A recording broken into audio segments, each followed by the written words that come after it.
So I've got an airtight pet food container, 21 quart capacity, made by Iris Company.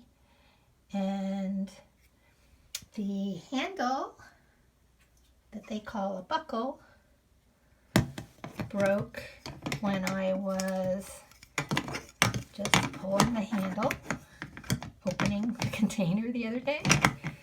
There's the piece. So they kindly sent me another one, but even now I'm having trouble getting it on.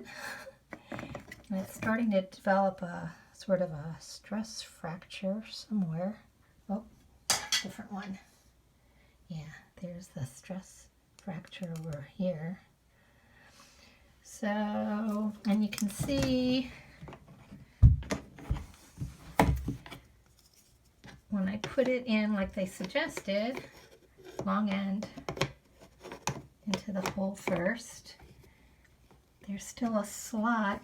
There's a dent. See, there's a dent because it's just not going to go in. I'm telling you. Maybe I'm just not pressing hard enough. But I'm telling you, I've tried. In a very angry, annoyed, pressing hard phase.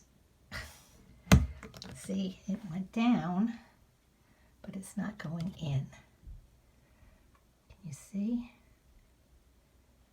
The other side is in.